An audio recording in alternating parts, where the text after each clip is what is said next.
I woke up in a daze, my head spinning. It felt like 17 years had passed in a single heartbeat. Back in 2006, in a dark internet cafe that cost 50 cents an hour, I met Fantasy Westward Journey for the first time. My friend told me that leveling up cost money for point cards, so my best friend, Tang Meiwan, and I stayed at level 9 forever.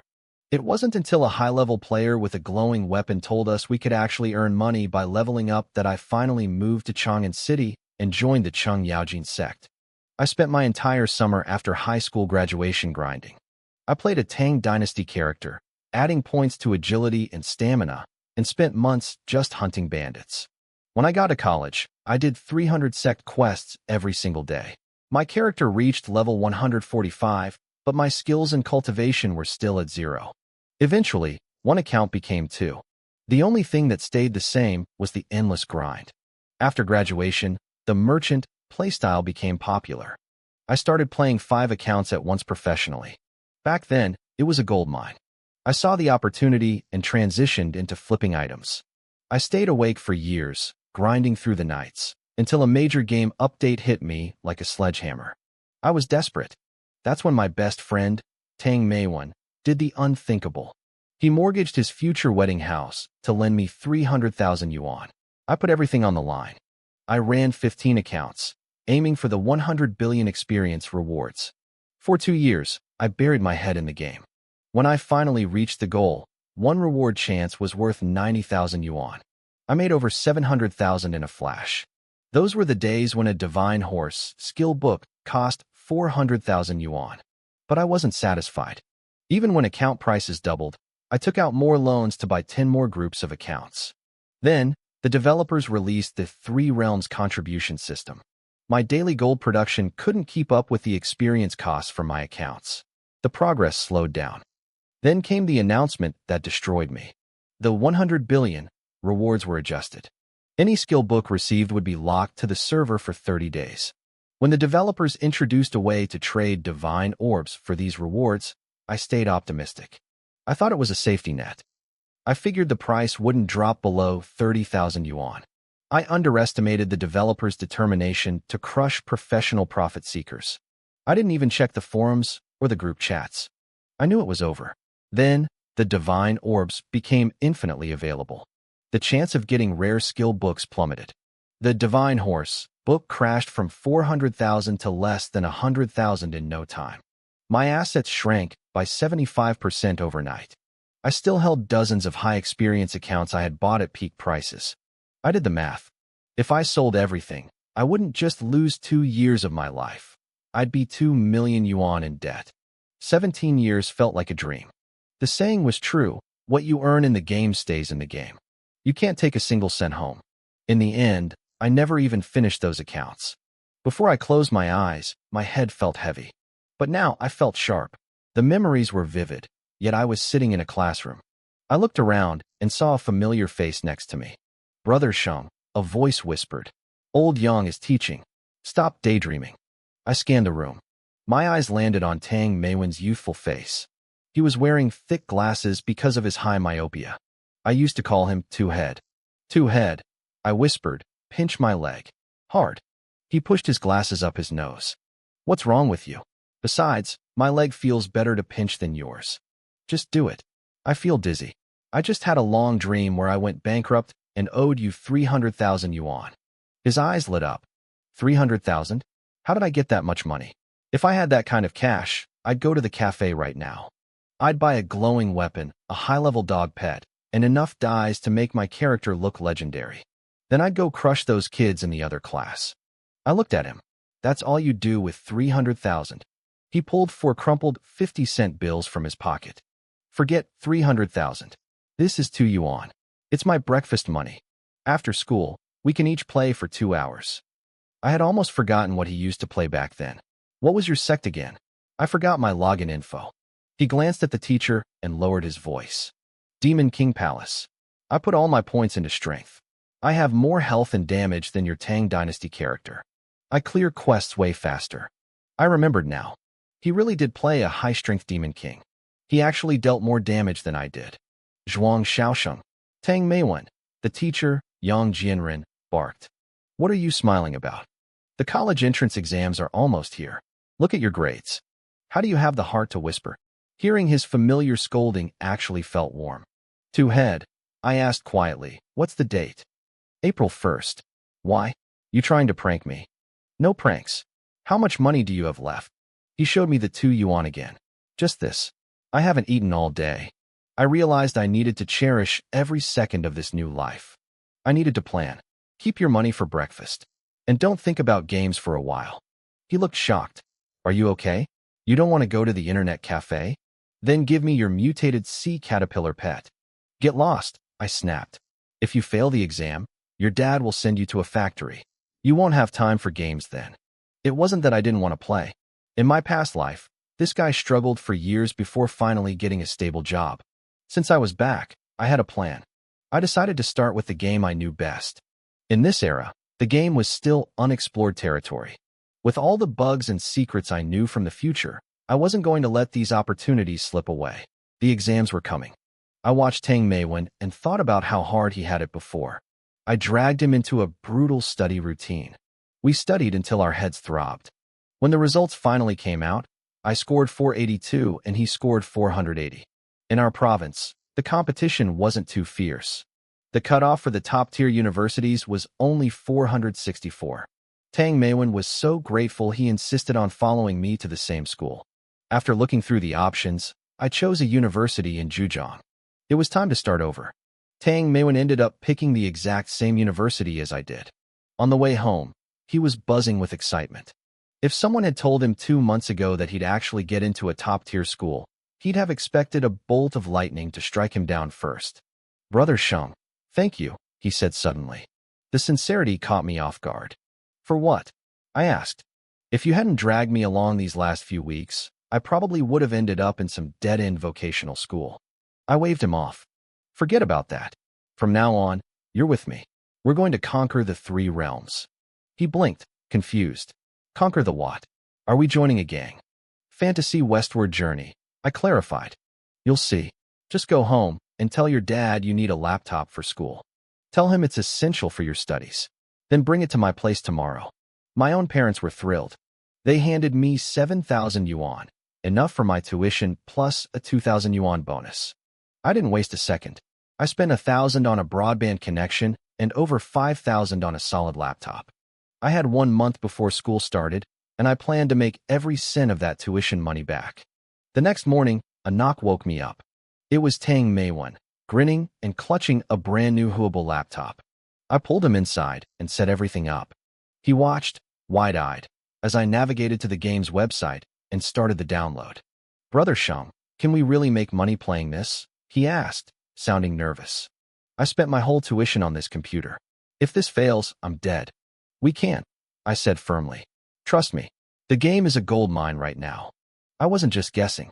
As a veteran gold farmer from the future, I knew every trick, every team comp, and most importantly, every game-breaking bug.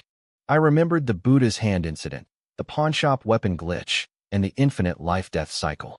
Right now, the game was in its Wild West phase. Opportunities were everywhere. I started planning our team. I decided on 3 Wuzhuang Temple characters and 2 Tang Dynasty characters. The Wuzhuang characters were great for sealing enemies, but they were slow to level up. Still, with the bugs I knew, money for upgrades wouldn't be an issue. I swapped 1 Tang Dynasty fighter for a Putois healer to save us from constantly running back to the inn. I told Tang Meiwen to focus on agility stats. In this era, everyone was obsessed with strength and power, but I knew that striking first was the real key to winning. Tang Meiwen followed my lead, but he looked terrified. If my dad finds out I tricked him into buying a gaming rig, he's going to skin me alive. The game finished downloading with a sharp ding. Better not let him find out then, I teased. But once we start making bank, we'll be eating 9 meals a day. 9 meals? Of what? Instant noodles? I laughed, looking at the old login screen. It was 2006. The first Martial God Altar tournament had just finished. The screen looked so ancient compared to what I was used to, and for a moment, I just stared at it, lost in the nostalgia. Tang Meiwen nudged me. Brother Sheng, you okay? The game's ready. Let's go? My Magic King is ready to swing his axe. Forget your old accounts, I said. We're starting fresh. 5 accounts each. We registered everything using our IDs. I checked the forums and saw that the Changwon Temple server had just won the first championship. That meant the server was packed and active. I chose it immediately. We picked our characters, 3 dragon princes and 2 swordsmen. When it came to names, Tang Meiwen pointed at his history textbook. "I hate modern Chinese history," he grumbled. "Name them after the Qing dynasty emperors so I can beat them up every day." I didn't care about names, so I went with it. I named them Eisen Zhoro Chuang, Qian, Ming, Yu, and Guang. The Qing dynasty is long gone. Two-head, I joked.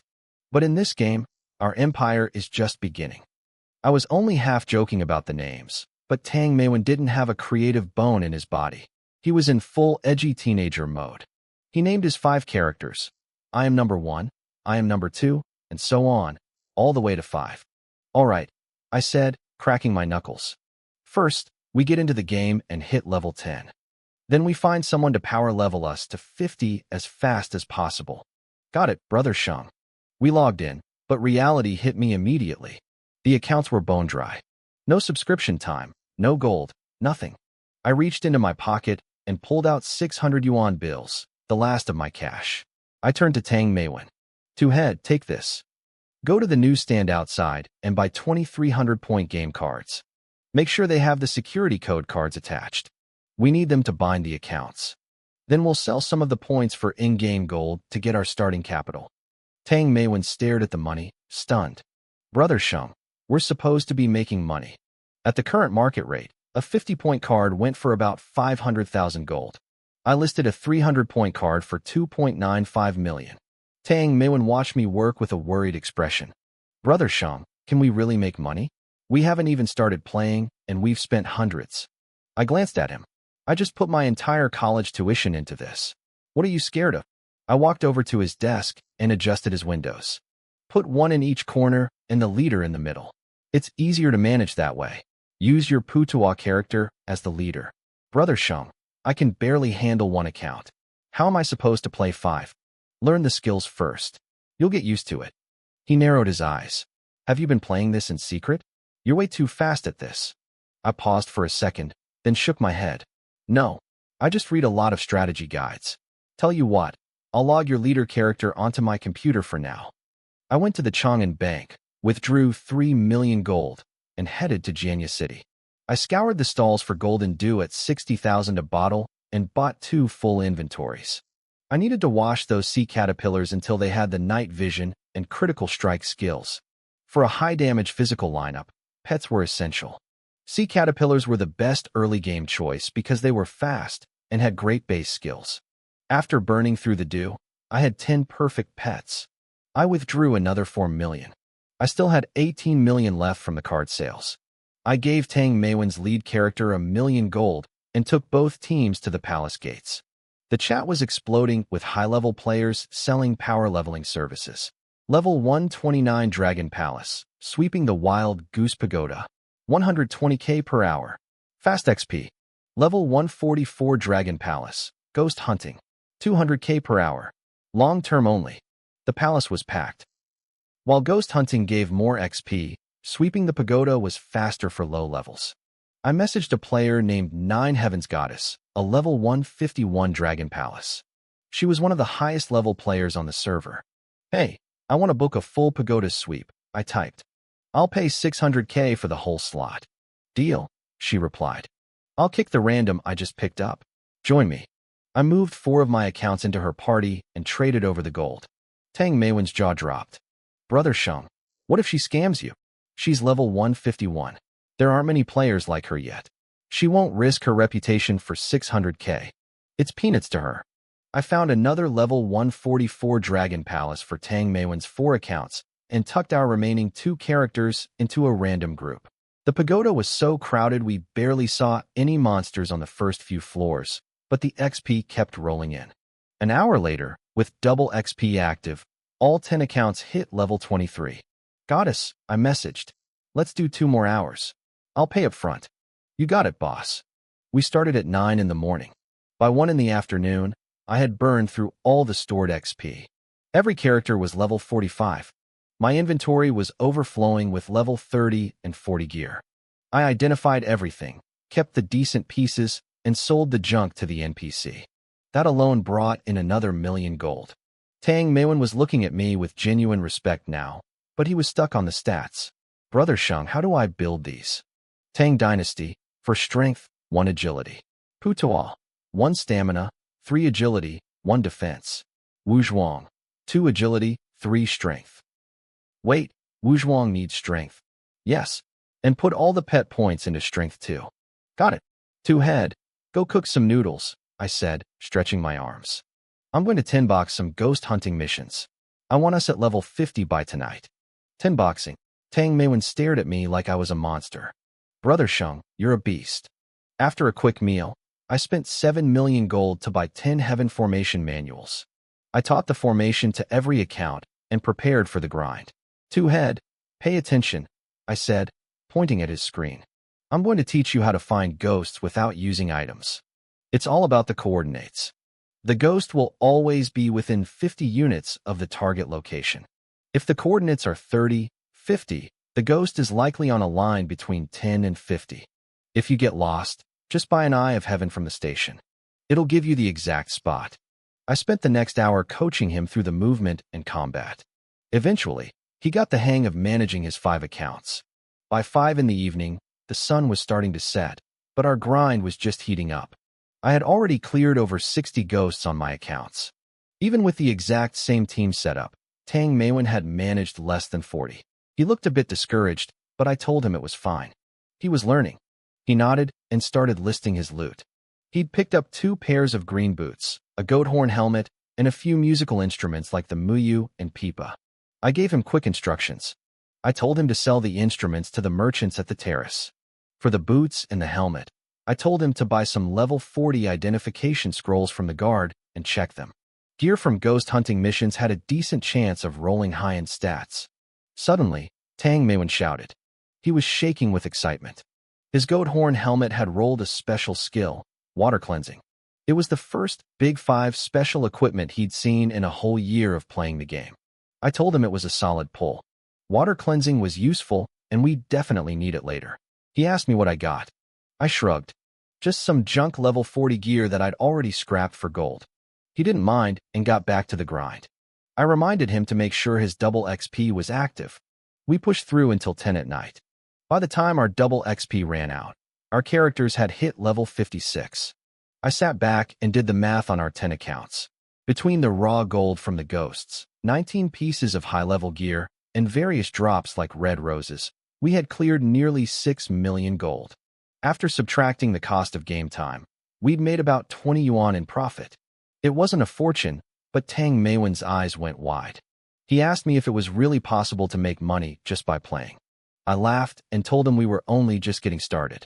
He didn't understand, so I didn't waste time explaining. I told him to grab the guide flags on our captains.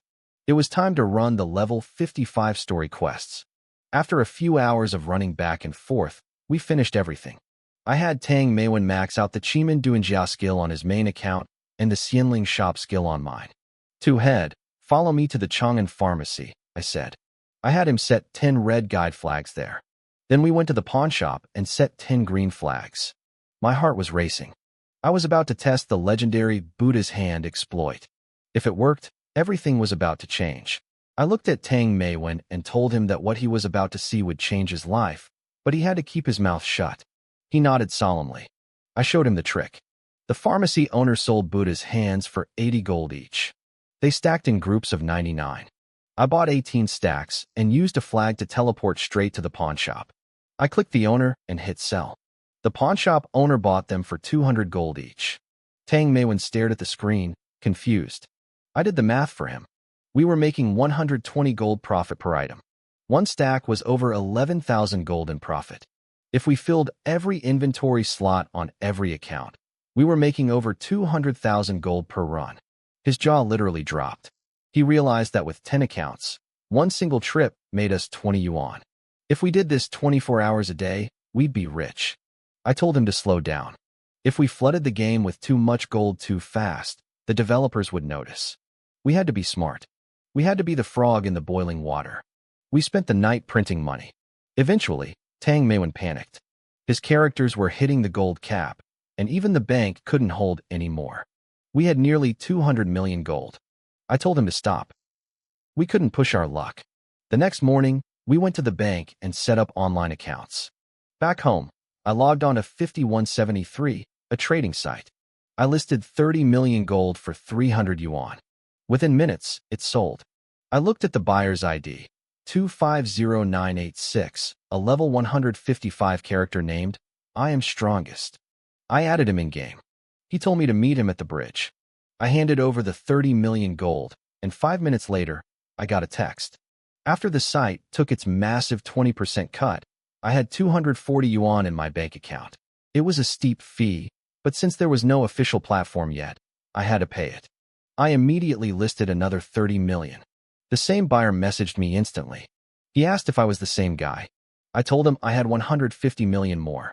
He didn't want to go through the site anymore. He sent me his phone number and told me to text him my bank details. He was going to wire the money directly. I wasn't shy. I sent the info. 2 minutes later, my phone buzzed. 1,500 yuan had been deposited into my account. I moved all the gold onto one account and met him at the bridge. I didn't even use the trade window. I just dropped the 150 million gold directly onto him. He told me to call him whenever I had more rice. In less than 20 minutes, I'd made over 1,000 bucks. I told Tang Mei when we were going out for a big meal. He was still shaking, terrified by how fast the money was coming in. I told him not to worry.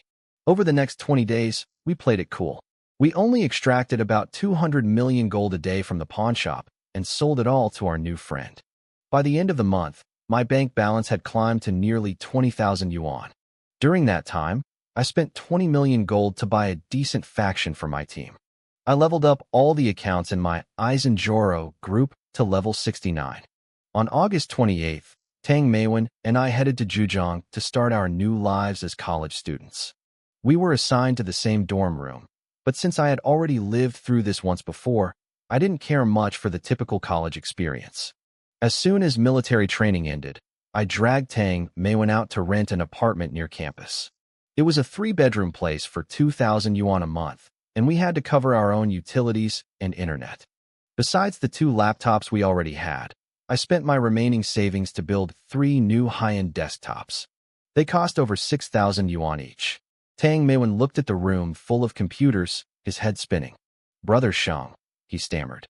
"Do the 2 of us really need 5 computers?" 5 isn't even that many, I told him. I'm not bragging, but I can handle all of them myself. Each PC can run 5 accounts. That's only 25 characters total.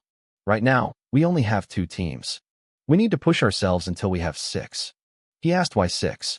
I explained that with double EXP hours lasting 14 hours a week, 6 teams would let us grind for 6 days and rest on the 7th. Are we going to hunt ghosts? He asked. Even if we hunt ghosts all day, it's not as fast as selling Buddha's hands for 2 minutes. Don't be foolish, I replied. That Buddha's hand bug will be fixed sooner or later. Right now, we're the only ones who know, but eventually, someone else will find it. We need to build a foundation. Our main focus is our first 2 teams, but in this game, more accounts are always better. You'll see. Tang Meiwen didn't understand my plan, but he followed my lead. He started a document to record all the account names and passwords so we wouldn't forget them. I was busy hunting ghosts when a message popped up. It was from I am strongest. "Brother, do you have any more gold? Selling top-up cards is too slow, and I'm heading out soon. I need it urgently." "Boss," I messaged back, "what are you doing that uses gold so fast? I just sold you 200 million this morning." "Don't even get me started," he replied. "I'm crafting weapons. I bought half a wagon of level 130 saber manuals, and they all turned out to be trash. I want to try a few more. Can I see your current weapon?" I asked. He sent a link to his gear. I clicked it and whistled. It was a level 130 saber with 755 accuracy and 529 damage. It had the Broken Blood special move and a plus 35 strength bonus. It was already at refinement level 10 with red agate gems. "Not bad, boss," I said. "With the stats, your total damage is over 800. Plus, you have the physical attack special move." "Sigh, I used to think it was enough," he said. "But the pressure is high now. My team just won the first martial god altar championship, and now everyone is gunning for us. The other physical attackers in my league have weapons pushing 900 damage. I was stunned. I had run into a top-tier server war whale. No wonder he spent money like water. That makes sense, I replied. For a physical build, the weapon is everything. If you're fighting in the martial god altar, this really isn't enough. Exactly, he said. That's why I'm trying to craft more. Tell you what, boss, I suggested. I don't have much gold left on me right now. But if you tell me what you're willing to pay per weapon, I have plenty of time. I can gather the manuals and iron for you. You just come and identify them when they're ready.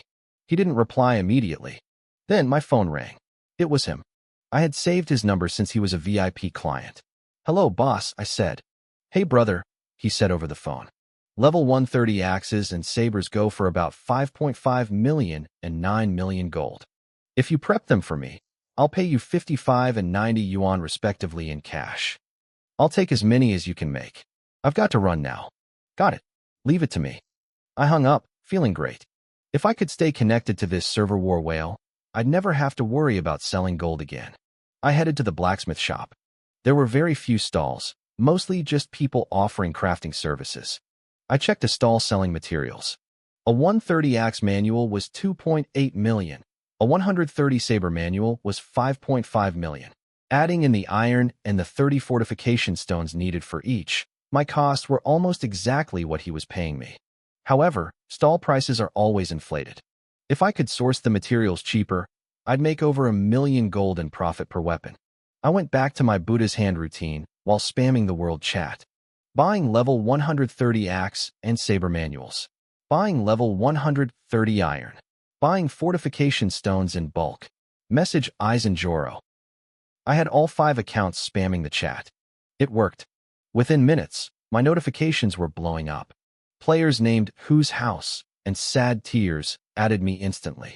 By offering fair prices, 2.4 million for axes and 5 million for sabers, I managed to buy over 3 wagons worth of materials in less than 2 hours.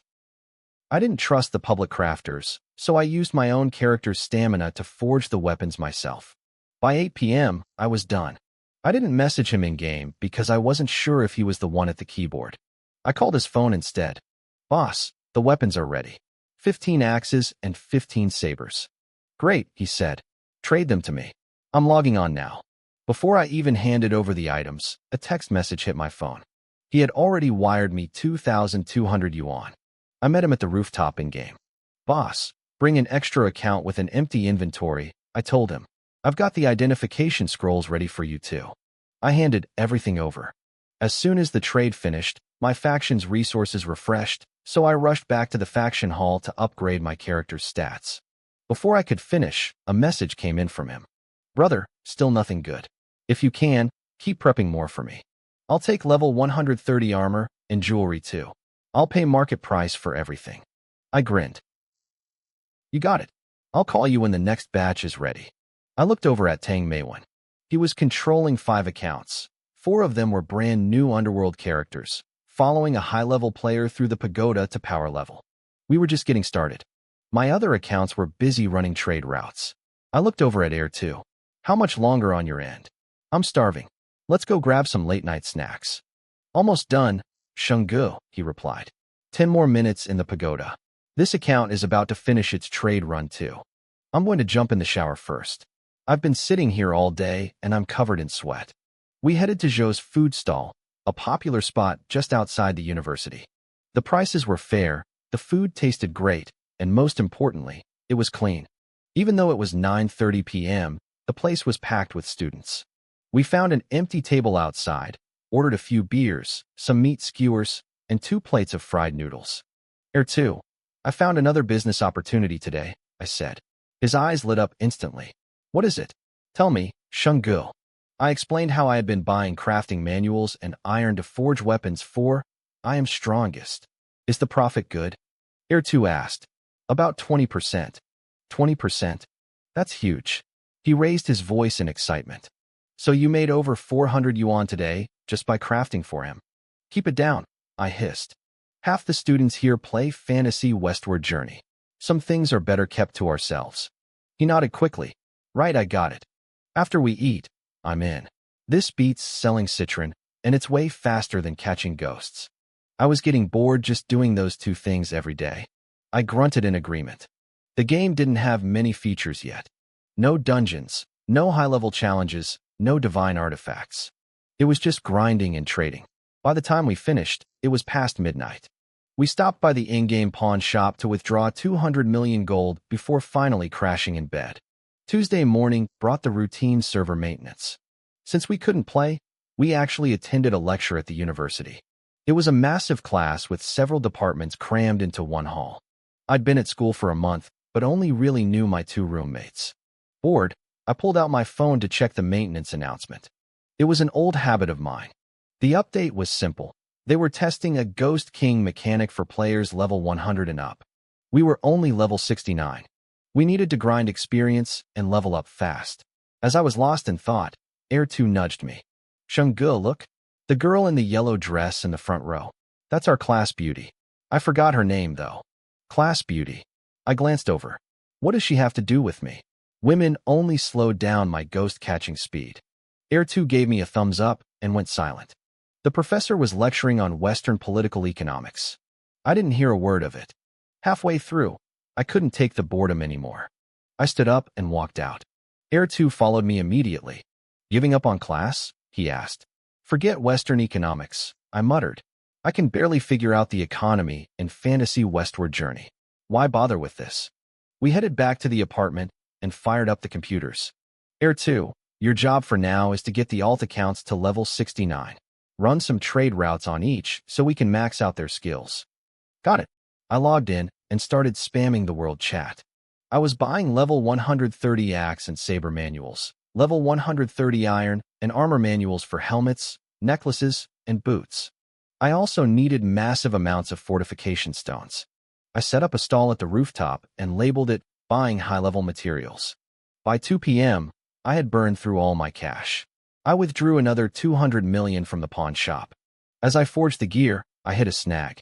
My character was running out of stamina. Crafting weapons was easy because plenty of players had stalls for that. But finding someone with high-level tailoring or alchemy skills was nearly impossible. I needed my own crafting characters. The trading platform wasn't open yet, and buying accounts privately was too risky. I'd have to train the skills myself. My faction had the research levels, but the real headache was grinding the proficiency stats required to make top-tier gear. Air2, I shouted. No answer. I looked over and saw him wearing headphones, watching a movie while his hands moved rhythmically on the keyboard. He was getting too good at multitasking. I didn't disturb him. Instead, I spent the rest of the day hunting down every crafter in the game, waking them up with messages to buy their services. By 9 p.m., I was finished. I had 10 level 130 axes, 12 sabers, and 13 pieces of armor. I called I am strongest first, then met him at the rooftop to hand over the gear along with the identification scrolls. Based on market prices, this batch was worth about 3,500 yuan. When I checked my bank app later, I grinned. 3,500 yuan in a single day. The next morning, Air2 was gone. He'd sent a text saying he actually went to class. I didn't care much for lectures. Making money was the priority. I pushed my main accounts to level 105, but my skills were lagging behind. I needed cultivation fruits to boost my stats. They were selling for 420,000 gold each. I decided to flex my muscles. I posted in world chat, buying cultivation fruits for 450,000 each. Don't worry about my budget. Worry about your stock. Within 20 minutes, I had bought over 200 fruits, filling my inventory to the brim. It looked like a lot, but my 10 accounts would burn through half of that in a single day. With the Ghost King update coming, I pushed all my accounts to level 89. It was time to exploit an old-school mechanic, ghost stacking. Back then, there was no team leader bonus. If the leader was on their 10th ghost, a high-value item drop was almost guaranteed. I remembered making hundreds of yuan a week doing this years ago. I lined up my characters and started the grind. 1, 2, 3, the hunt was on. 1, 4, 5. That was the secret formula for ghost stacking. I started with the first 3 ghosts. My third team member took the lead for the mission, and all 5 of us charged in to kill them. For the 4th ghost, the 4th member took over. By the 5th ghost, the 5th member led the charge. This perfectly offset the mission counts for every character. When my first account hit its 10th ghost, the second was on its 9th, and the third was on its 8th. It was genius. Every 10 ghosts we hunted, I walked away with 5 item rewards instead of 1. My team was a powerhouse, 3 Wu Zhuang, 1 Tang, and 1 Huaxing. I paired them with a squad of level 75 sea caterpillars built for pure power. If I stayed focused and micromanaged every move, the efficiency was insane. My Huaxing character acted first, casting a massive damage buff, then my 4 attackers focused down the main boss, while the pets cleaned up the rest. In the first hour, I cleared over 20 ghosts. That meant 15 item drops right out of the gate. By the second hour, my rhythm was perfect, and I was pulling in 20 rewards per hour. Then, I hit a snag. I got lost in the Tang Dynasty frontier. Back then, there was no auto-pathing system. Navigating that map was my nightmare. One wrong turn, and you were miles off course. Based on my memory of the game's timeline, the auto-navigation update was still over a year away. But the loot kept me motivated. The drops were incredible. At least half of the rewards were high-level equipment. By the time my 4 hours of double XP ran out, I had hunted nearly 120 ghosts. I had over 70 pieces of gear ranging from level 60 to 80. I crunched the numbers. Each account earned about 800,000 gold in raw currency. After subtracting the cost of the game time, I was looking at 4 million gold in cash and another 6 million in equipment value. 10 million gold in 4 hours. That averaged out to 2.5 million an hour. If I managed to identify a piece of gear with a rare, clear mind, or Arhut skill, the profit would skyrocket. I headed to the appraiser and bought 77 identification scrolls. I burned through the stash, ignoring the low-level dedicated gear that popped up. I went straight for the level 80 belts and necklaces. Nothing. Pure white trash. Defense was low, health was average, and there weren't any special attributes. I moved on to the level 70 gear, praying for a Fury belt or some Clear Mind boots. I finished the entire pile and felt a wave of disappointment. I ended up dumping the whole lot onto a merchant at the terrace for pennies. I vented in world chat, cursing my luck. Someone immediately mocked me, asking if I was back to selling my soul for scraps. Just as I was getting back into the zone, my phone buzzed. It was Tang Meiwen. "Hey, Air 2. Class over?" I asked. "Yeah, Brother Sheng. I'm at the dining hall. You haven't eaten, right? I'll bring you something." "Get me some oil-spilled noodles and a Coke," I said. "Oh, and grab a pack of Hongtashan cigarettes." "Wait, you smoke?" He sounded surprised. "I've always smoked. You just never noticed," I grunted. The morning grind had been draining. I didn't like watching movies or listening to podcasts while I played. I preferred to be fully immersed. But during the combat animations, my hands felt restless. I kept reaching for a cigarette that wasn't there.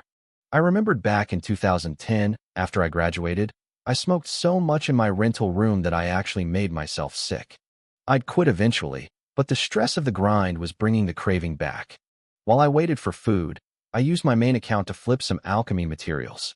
By the time Tang Meiwen walked through the door, I had already made another 40 million gold. I handed the controls back to him and dug into my noodles. After the meal, I grabbed the cigarettes. "Air 2, where's the lighter?" You only told me to buy the cigarettes, not a lighter." I cursed under my breath and headed to the kitchen. I turned on the gas stove and leaned in to light up. I took a massive drag. It had been way too long. The nicotine hit me like a freight train, and I nearly tipped over. I waited for the world to stop spinning, then took a sip of Coke, holding the smoke in my lungs before swallowing both at once. It was a disgusting, beautiful rush. I spent the next hour teaching Tang Meiwen the ghost stacking method. He struggled at first, forgetting to swap leaders. I felt like my heart was bleeding every time he messed up. "Air 2, I groaned. "Every time you forget to swap, you're throwing away a potential level 80 Arhut necklace. You're literally losing thousands of yuan." He pushed his glasses up his nose. "Is it really that serious?" "Absolutely. You never know when the big drop is coming." "Got it, Brother Sheng. I'll check the mission prompt before every single fight. I won't miss a thing." He stayed home from his afternoon classes. He had caught the fever. The thrill of seeing 5 items drop at once was addictive. "Whoa, level 70 shoes," he shouted. Then a minute later, Brother Sheng, I got a level 80 necklace. I have a feeling about this one. He was buzzing with energy, while I stayed silent, focused on my own screens. After 4 hours, I checked his progress. He had only finished 80 ghosts. You're too slow, I told him. I'm doing 10 more per hour than you. That's extra money you're leaving on the table. I can't help it. You're doing everything manually. I'm using the auto battle feature so I can watch my show. No more shows, I commanded. Manual only. You can go back to your shows once you're fast enough. Fine. I'm going to identify this gear now. If I get a good skill, I'll out-earn you for the day. I'm coming too, I said, curious. I bought 60 scrolls and started clicking through my weapons. I didn't expect much. Weapons usually weren't worth much unless the stats were perfect. But as I clicked on a level 80 spear, my heart skipped a beat. The stats were insane. High hit rate, massive damage, and a huge bonus to both stamina and endurance. But it was the special skill at the bottom that made me freeze. Arhat's Golden Bell. Air 2. I whispered, my voice shaking. I just hit the jackpot. What? What did you get? A level 80 spear, I said, staring at the screen. God tier stats, and Arhat's Golden Bell. Would you like the summary of the next chapter? Tang Meiwen practically flew out of his chair. He lunged toward my screen, eyes wide. No way, he breathed. Let me see. Holy crap. Brother Sheng, you're a god. How much is this worth? It's worth a decent chunk, I said, trying to keep my voice steady. Maybe over 1,000. It depends on how desperate the whales are. 1,000. You mean 1,000 yuan? Real money. Yeah. The damage is high, but the skill is what matters. My god, Brother Sheng, we're going to be rich. Relax, I told him. We're just getting started. We went back to identifying the rest of the gear, but the excitement died down quickly. Most of the stuff was junk. I dumped the failed items onto the merchants at the rooftop market just to clear space. Tang Meiwen did manage to identify a level 70 belt with the anger effect, but when he asked for a price, I shrugged. It's base stats, I told him. Maybe 1 million in-game gold. Keep it for yourself. I picked up my phone and dialed. I am strongest. Brother Chong, I said when he picked up. I just pulled a level 80 spear with Arhat's Golden Bell. Does your team need one? Level 80? His voice sounded skeptical. That's a bit low. We need Arhat, but the level is an issue. The level is low, but the stats are near perfect, I countered. The damage is almost maxed out, and it's got a massive bonus to stamina and endurance. 37 points total. 17 strength, 20 stamina. If it had agility, I'd take it in a heartbeat, he muttered. Brother Chong, you know level 80 system drops don't roll agility. Only level 70 spears do. This is the best you're going to get for a long time. You know your stuff, he laughed. Fine. Give me a price. If we can't find anything better, this will work for now. We're friends, so let's say a flat 1,000 yuan. You won't find another one like this in the Chenghuang Temple server. If you do, I'll give you this one for free. Deal. Meet me at the Moonlight Boy. I'll transfer the money now. I moved my character to the spot and waited. A few minutes later, my phone buzzed with a bank notification. As soon as the money cleared, I saw a team fly into my screen. It was him. I clicked on his teammates' profiles and felt a chill. These weren't just random players. I recognized these names from the legends of the game. One was One World Love, a level 155 Wuzhuang Temple player. Another was Yellow Flower, the top disciple of the Tang Dynasty faction. These were the elite of the elite. Before I could look at the others, a message popped up from Brother Chong. Brother, drop the gear. We've got a border defense mission to run. I handed over the spear immediately. Air 2, I called out to Tang Meiwen. The spear sold. 1,000 yuan, cash. Yes. Brother Sheng, let's go celebrate at the food stalls tonight. No time for food stalls, I said, my eyes fixed on the clock. We're doing the border defense mission. There's a limited edition title up for grabs. Everyone else is going to be border heroes, but we're going to be Turkic spies. I checked the in-game guide. The mission ran Monday through Thursday, 7 p.m. to 8 p.m. Turkic armies would spawn in the border regions. Defeating them gave massive experience, items, and intelligence reports. Brother Sheng, it says the rewards are rich. Tang Meiwen said, his eyes gleaming. Every event says that. I reminded him. Don't get your hopes up. We formed a party and headed to Jinshan Temple. By 6:55 p.m., the area was packed. At exactly 7 p.m., the system announcement flashed across the screen. The invasion had begun. I spotted a Turkic leader styled like a bandit. Air 2. Watch how I do this, I said. I clicked the leader. 2 options appeared. I chose the aggressive one. You must be the leader. If I capture you, your army will crumble. The battle started. Only 7 enemies. In the first round, my 3 Wujuan characters used their sealing spells on the back row. My healer buffed the team, and my Tang Dynasty character used Sweeping Army to focus down the boss. By the end of the round, the boss was gone and the back row was neutralized. By the second round, it was over. You gained 67,899 experience. You gained 4,396 gold. You received Turkic intelligence. The whole fight took less than 90 seconds. Tang Manhwa was gaping at me. How did you do that so fast? It's a trick, I explained.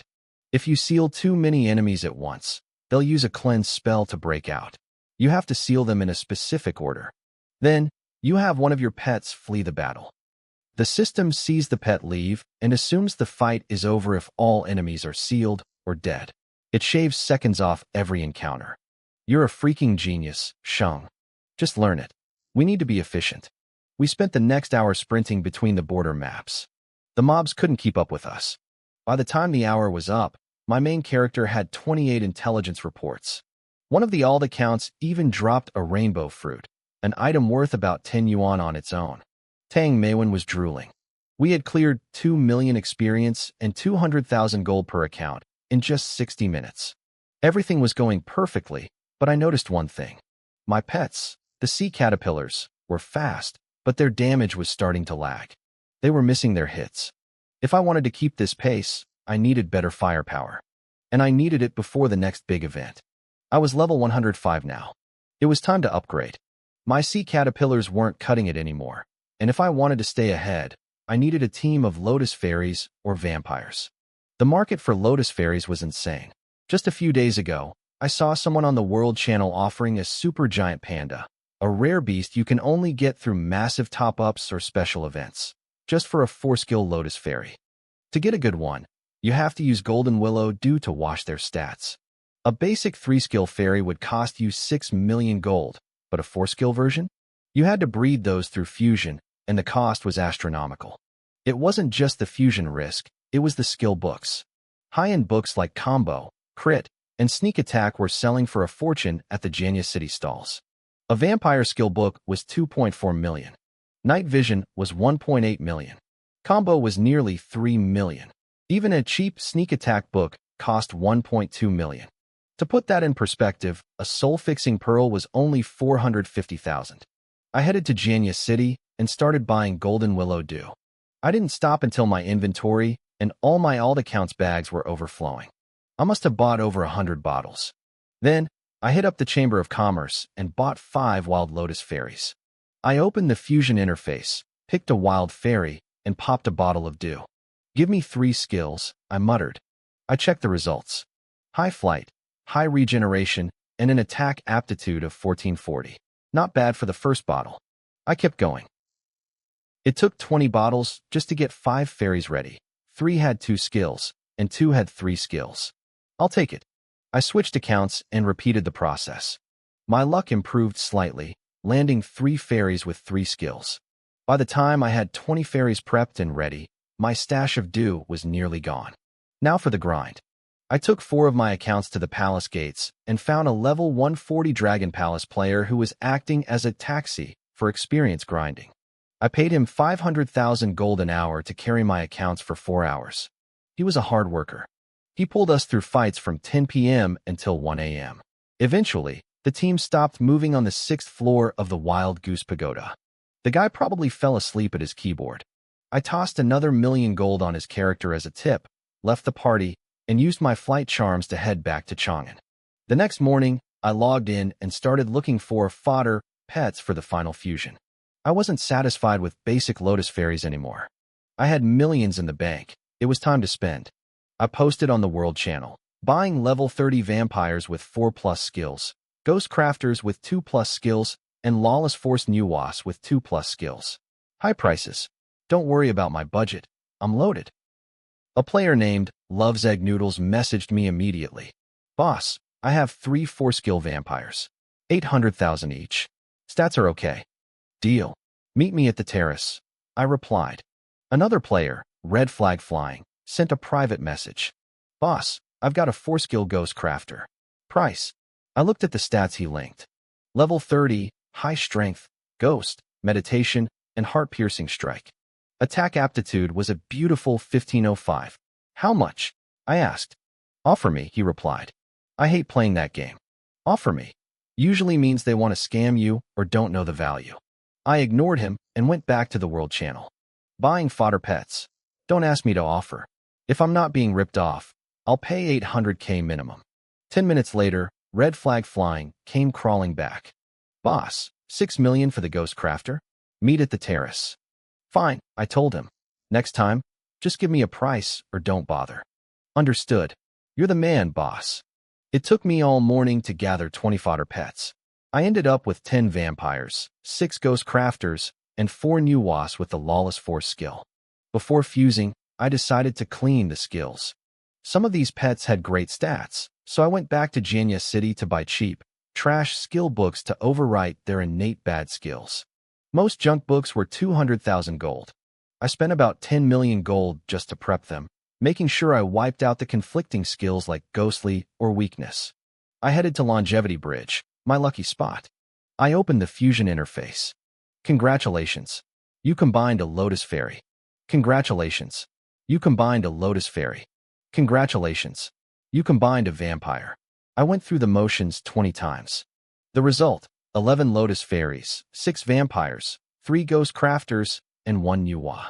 There was no achievement system in this version of the game yet, so I had no idea if I'd hit the jackpot until I looked at each one manually. The only relief was that they were all babies, no wild ones, and no duds. I started checking them. 1 skill Lotus Fairy. Trash. No skill Lotus Fairy. Trash. I went through the fairies. The best one was a 3 skill, worse than what I started with. I checked the vampires. 5 skills, decent attack. Okay, but not great. 3 skills. Trash. 6 skills, but the attack stat was garbage. Trash. Out of 6 vampires, only 1 was even remotely usable. Then I checked the new wa. Blank skills. My heart started to sink. 17 fusions down, and I had absolutely nothing to show for it.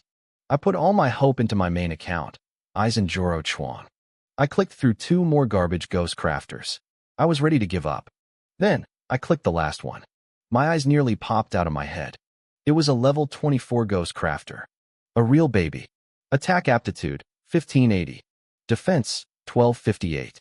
Health, 4014. Speed, 1411. Skills, ghostly, high crit, meditation, high regen, high flight, water strike, high luck, counterattack. An 8-skill ghost crafter. I had fused a 3-skill Lotus Fairy with a 4-skill ghost crafter and somehow ended up with 8 skills. I wondered if I was using up my actual life's luck on a video game. I honestly didn't even know what this was worth. In my past life, a pet like this would go for 1,000 yuan easily, but right now? Nobody was doing high-level fusion like this. Most people didn't even know how to prep the skill books.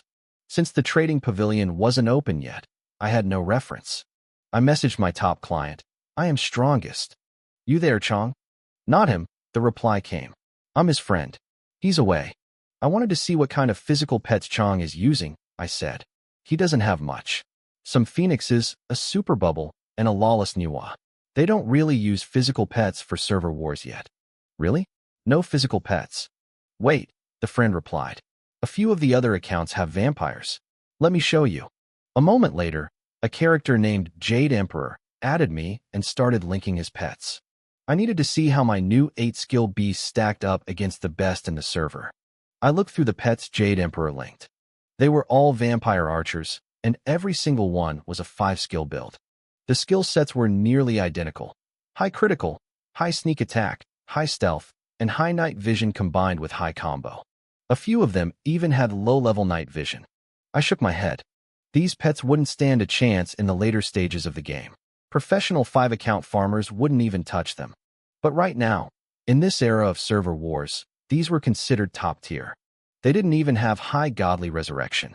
Now that I had a template, I got to work on my ghost crafter. I headed to Janya City and started buying padding books, cheap skills like perception, exorcism, and luck.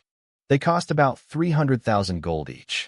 I used them to overwrite the ghostly skill, then added low-level night vision. With the prep work done, I consolidated all the gold from my 10 accounts onto my main character, Isenjuro Bed. I had a total of 200 million gold.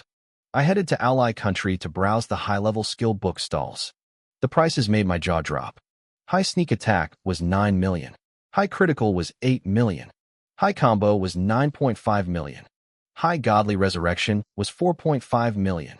High Combo was the most expensive at nearly 10 million, while utility books like High Perception or High Night Vision were only around 3 million. I thought 200 million wouldn't be enough, but it turned out to be plenty. I planned to turn my 8-skill Ghost Crafter into a physical powerhouse. My target build was High Critical, High Night Vision, High Combo, High Sneak Attack, High Perception, High Agility, High Stealth, and High Godly Resurrection. I chose High Perception because some teams were already using stealth pets in PK. I chose High Agility because current pet battles were decided by who hit first. High Godly Resurrection was a must for that chance to revive with full health. I started clicking. Books were cheap compared to the future, where a single High Sneak Attack would cost 40 million. Right now, these were cabbage prices. There's no real trick to 8-skill builds. You just layer them. I started with the cheaper utility books and then moved to the heavy hitters. I burned through my gold. By the time I had only 140 million left, the Ghost Crafter was almost perfect. It was all red, meaning all high-level skills, except it still had high luck instead of high perception. I needed perception to break through other players' stealth pets. I bought a high perception book for 3 million and used it. I checked the skills, and it deleted high combo. My heart twinged. That was a 100 yuan mistake. I bought another high combo for 9.8 million and tried again. This cycle repeated several times. By the time my balance dropped below 100 million, the perfect Ghost Crafter was finally born. I watched the Ghost Crafter swing its massive, imposing blade on the screen and smiled. I had spent nearly 2,000 yuan just on the skill books. This thing had to be worth at least 4,000. I picked up the phone and called I Am Strongest. He was the only person I knew who could afford a pet this good. Hey, Chong. I made a pet. Not sure if you need it. What kind, he asked. A death skill pet. No, a physical attacker. I don't really need physical pets right now, he said. I'm looking for blood tank supports. Fair enough. I just happened to make a unique Ghost Crafter and finish the books, so I thought I'd ask. A Ghost Crafter, he paused. What's it like? My wife says Ghost Crafters look badass, but we haven't found a good one yet. Your wife. My in-game wife. I am happiest, the putois in my team. It's an 8-skill Ghost Crafter, I told him. Combo, crit, sneak, night, agility, perception, godly, and stealth. All high-level red books. The stats are perfect. Holy crap, he yelled. An 8-skill Ghost Crafter? Wait right there. Get online, I'll message you. He sounded excited. I hung up and sat back at the computer. Within 2 minutes, a message popped up. Brother, link the pet. Let me see. I sent the Ghost Crafter's stats in a private message. He didn't reply in text. Instead, my phone rang immediately. Chong, what do you think? Brother, this Ghost Crafter is insane. It's the ultimate counter to the current stealth meta. Did you pick these skills yourself? Yeah, I said. I watched your match recordings and chose the build based on that. You're a genius. I want it. Name your price. It's wasted on me, I said. I fused over 20 sets yesterday to get this one. Spent over 400 million gold today, just on the books. Just give me a fair price. He hesitated for a few seconds. Brother, this pet is incredible. My wife loves it, and I love it. You probably won't find another one like it on this entire server. How about 7,000 yuan? I told you to set the price, so I'll take it. Let's make it 6,500. I'll give you a discount. Deal. Meet me at the rooftop. I flew to the rooftop and traded the Ghost Crafter to him. 5 minutes later, my phone buzzed with a bank alert. He had actually sent me 7,888 yuan. I messaged him, got it. Thanks, Chong. He sent back a smiley face and reminded me to keep working on his high-level weapons and gear. With the money in my account, I felt great. Tang Meiwen wasn't back from class yet. So I headed to the supermarket. I bought a carton of premium Chunghwa cigarettes for 420 yuan, a few cases of Sprite, and asked the owner to help me carry several boxes of instant noodles back. I swiped my card for everything. Total spent, less than 600 yuan. Back at the apartment, I settled down. I decided to start working on a batch of vampires. Compared to Lotus Fairies, vampires were much more cost-effective. I didn't care about the nostalgia other players had. I cared about efficiency. I got back to the grind. I spent over 2 hours doing the Buddha's hand exploit. My hands felt like they were going to fall off, but seeing the gold pile up kept me motivated. If I wasn't afraid of the developers detecting the massive gold flow and banning me, I would have done this 24 hours a day. By 5 p.m., the school day was over. I was about to call Tang Maywen to bring dinner when he called me first. "Shang, what are we eating?" "Yangzhou fried rice and a savory pancake," I said. 15 minutes later, he walked in looking like he had just won the lottery. "Damn, Air 2, why are you so happy?" He didn't hide his grin. "Hey, Shum, I like a girl in my class. I confessed to her today." "So that's why you've been going to class every day? You found a girl. Well, did she say yes?" "Of course. Look at me, 5'9" and sophisticated. Who wouldn't love this?" "Shut up," I laughed. "I'm over 6 feet, and I don't see girls lining up for me." "That's because you're always glued to the game. They don't get a chance to meet you." Once we finished eating, I put him to work running trade routes on the I am #1 accounts. I realized that the number of players with high-level crafting skills for armor and jewelry in our server was way too low. Every time I tried to craft a batch of gear, I'd run out of stamina instantly. If I wanted to dominate the equipment market, I needed my own dedicated crafting characters. I started spamming the world chat, buying level 130 equipment manuals at high prices, buying level 130 axe and blade manuals for top dollar, also buying level 130 iron and massive amounts of fortification stones. Message me now. I didn't stop there. I needed high-end pets and resources to stay ahead. Buying 5 skill vampire pets, buying cultivation fruits for 450,000 each. Also looking for a top-tier luxury mansion. Must have maxed out storage and pet rooms. Willing to pay for custom builds. Lately, I'd been hoarding so many materials that my inventory was bursting. The warehouse manager NPC wasn't available yet, so I decided to buy 5 luxury mansions. A mansion with max storage provided 6 extra warehouse slots. With my 5 accounts, that was 30 warehouses. If I included Tang Maywen's accounts, we'd have 60. That was more than enough space to stockpile for the future. Plus, the maxed pet rooms could hold 6 summons and even train them automatically. It was the perfect passive setup. After buying a few loads of materials, a level 109 Heavenly Palace player named Shou Ming messaged me. "Hello, I finished building the house you wanted," she said. "Is it a top-tier luxury mansion?" I asked. "I need the max storage and pet rooms. I saw your shout in the world chat and had enough stamina, so I put all my money into making it." The feng shui rating is blessings at the door. "How much?" I asked. "I'm not sure," she admitted. "I've never sold one before. I'll give you 7 million for a blessings at the door rating." "Deal. Deal," she chirped. "It cost me less than 4 million to make." Hee. I bought the house from her stall and registered it immediately. The first one was finally in place. 32 spaces of storage and great feng shui. A moment later, she messaged me again. "Hey, I see your title says you're the leader of the exotic style guild. Are you guys recruiting? I don't have a guild yet, and I want to learn the cooking skill." "We're recruiting," I replied. "Apply now, and I'll let you in." "Thank you. I've applied." As soon as she joined, she greeted the guild. "Glad to be here. Please take care of me." Tang Maywen, using his #1 under heaven account, replied instantly. "Welcome. Finally, a living person to keep me company while I run trade routes." "Trade routes?" He asked. "What's that?" Tang Maywen was shocked. "You don't know? To learn guild skills, you need guild contribution points. To get those, you have to be a guild trader.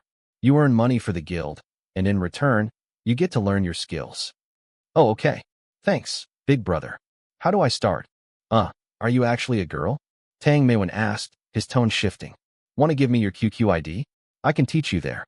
I jumped into the guild chat before he could get too distracted.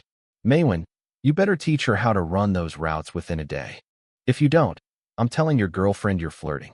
Got it, boss, he replied. Mission accomplished, I promise. E laughed. Thanks, leader. Once my stamina recovers, I'll build more houses for you. How many do you need? Just keep making them whenever you can, I said. I probably need another 20 or 30. Wow, I've found a real tycoon, she teased. Check with the dream spirit about the 5 elements, I advised her. Try to match them while building to get better feng shui. I'll pay 5 million for a decent house, 7 million for blessings at the door, and 10 million for purple chi from the east. Understood. I guess I'm selling my services to you for the rest of the month. I stopped chatting and went back to hoarding high-level manuals and cultivation fruits. Making money and leveling up was the only priority. By 7 p.m., I went to the Tang border to hunt for tasks. My luck was solid. I walked away with 2 expensive fruits and half a bag of gems. By 10 p.m., I had finished crafting all 30 sets of equipment I'd gathered during the day. I called my whale client. I am strongest. The materials had cost me about 2,400 yuan, and I flipped the finished gear for a 600 yuan profit in minutes. Before I logged off, E messaged me again. Boss, I finished another house. It's another blessings at the door. I met her at the stall and paid the 7 million. After registering the house, I noticed she was still online running trade routes. Hey, little builder, you should get some sleep, I messaged her. It took her a while to reply. She was clearly focused. I'm not tired yet, boss. Big brother Maywen just taught me a new strategy. I'm still practicing. How fast are your laps? About 30 minutes, she said. If the prices are good, I can do 3 laps an hour. Keep it up. The guild's future depends on you. Then you should put some rewards in the guild bank, she countered. At least throw in some medicine chests. I spent all my skill points on architecture, so I can't buy my own supplies. I decided to motivate the troops. I started dumping items into the guild warehouse. Donated 30 medicine chests. Donated 30 medicine chests. Donated 30 medicine chests. Donated 1 cultivation fruit. Donated 1 diamond. The guild chat, which usually looked like a ghost town, suddenly exploded. Holy crap, boss is the goat. I'm running routes all night to get that fruit, one member shouted. Boss is a legend. Make me a trader too, another begged. After replying to everyone, I told Tang Maywen to take over the gold farming exploit and went to bed. I woke up at 4 a.m., unable to sleep. I stood on the balcony, smoking a cigarette and watching the sparse traffic below. I was thinking about the future. Using the game to make a decent living was easy, but if I wanted to build a real empire, I needed more. The gold exploit made me about 10,000 yuan a day, but if I pushed it too hard, the developers would catch on. If I used scripts to automate it, I'd get banned instantly. I had to play it smart. The game's economy was still in its infancy. I needed to build a solid foundation first. Feeling a surge of energy, I went back to the computers. Tang Maywen had already finished his shift and turned off his machine. I spent 10 minutes logging my 10 accounts back in. Their experience bars were full, so I used the points to level up their sect skills. It was going to be a long day. I bought 10 vampires with solid stats. My plan was simple. I wanted to turn them into perfect task pets. I needed to load them with critical hit, night vision, sneak attack, and strength. Once that was done, I'd slap on a high-level combo scroll. If I could do that without losing night vision, they'd be gold. I headed to Jianya City to find the scrolls. The place was a ghost town. Only 2 players had stalls set up, and neither sold the beast scrolls I needed. I had nothing else to do. I went back to flipping Buddha's hands to keep the money moving. My guild notifications started popping off. Shou Meng-yi just finished a merchant quest. She added over 100,000 to the guild funds and boosted our prosperity. She even snagged an envoy token as a bonus reward. The guild chat was active for once. What AI Li Yuchen was complaining about is bad luck. He'd run 10 laps and got nothing but junk equipment. Meanwhile, E was sitting on a rainbow fruit and a new token. She was humble about it, joking that it was just her lucky day. I checked the time. It was getting late, and the grind was wearing everyone down. I told everyone to get some rest. I didn't want my players burning out this early. But Yuchen was stubborn. He vowed not to sleep until he got a rainbow fruit of his own. E was more reasonable. She promised to level up her cooking skill and bring me some high-quality wine tomorrow before signing off. I decided to stir the pot. I opened the guild warehouse and dumped 3 rainbow fruits inside. I tagged it as a donation to support the guild's business development. The chat went wild. Yechin lost his mind. He told me I was doing this on purpose to keep him awake. Even Yi said she suddenly wasn't sleepy anymore. I had to play the responsible leader. I told them rainbow fruits were easy to get, but they only had one life. I ordered them to go to bed. I checked the member list a few minutes later. Yi had finally logged off. But Yechin was still there. His status showed he was still out on a trade run. The guy was relentless.